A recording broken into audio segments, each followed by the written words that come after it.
ನಮಗೆ ಲೈಫಲ್ಲಿ Indian constitution ಬಗ್ಗೆ ಸ್ವಲ್ಪ ಆದರೂ ತಿಳುವಳಿಕೆ ಇರಬೇಕು.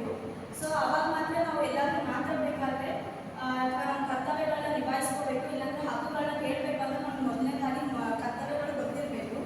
ಸೊ ಹಂಗಾಗಿ ಸ್ವಲ್ಪ ಹೇಳ್ತೀನಿ ಕ್ವಶನ್ ವಿತ್ ಆನ್ಸರ್ಸ್. ಭಾರತ ಸಂವಿಧಾನ ಈ ದೇಶಕ್ಕೆ ಸಂವಿಧಾನ ಒಳಗೊಂಡಿರುವ ಭಾಗಗಳು ಬಂದ್ಬಿಟ್ಟು 22 ಭಾಗಗಳನ್ನು ಒಳಗೊಂಡಿದೆ. ಮತ್ತು ವಿಧಿಗಳು 395, ಪರಿಶಿಷ್ಟಗಳು 8. ಸೊ ಇದು ಸಂವಿಧಾನ ರಚನೆ ಮಾಡಬೇಕಾದ್ರೆ ಇರುವಂತಹ ಭಾಗಗಳು, ವಿಧಗಳು, ಪರಿಶಿಷ್ಟಗಳು.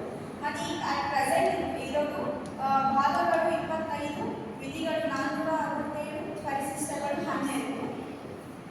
ಸೊ ಭಾಗಗಳನ್ನ ವಿಧಿಗಳನ್ನ ಯಾವ ಥರ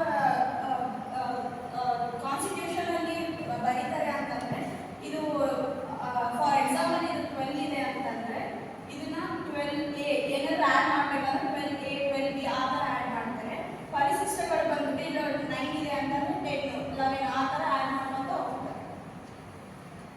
ಅದಾದಮೇಲೆ ಭಾರತದ ಮೂಲ ಸಂವಿಧಾನದಲ್ಲಿ ಸಮುದಾಯದ ರಾಜ್ಯಗಳ ಸಂಖ್ಯೆ ಸಂವಿಧಾನಗಳಲ್ಲಿ ಸಮುದಾಯಗಳ ರಾಜ್ಯದಲ್ಲಿ ನಿಗದಿಪಡಿಸಿಲ್ಲ. ಏಕೆ ಅಂತಂದರೆ ಸಂವಿಧಾನವು ರಚನೆ ಆಗಬೇಕಾದ್ರೆ ರಾಜ್ಯ ಪುನರ್ವಿಂಗಡಣೆಗೆ ಬಗ್ಗೆ ಒಂದು ಕೂಗಿತ್ತು.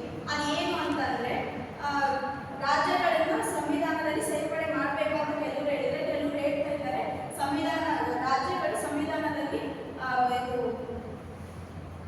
ನಿಗದಿಪಡಿಸುವ ಅವಶ್ಯಕತೆ ಇಲ್ಲ ಅಂತ ಇನ್ನು ಕೆಲವರು ಹೇಳ್ತಾರೆ. ಅದಕ್ಕಾಗಿ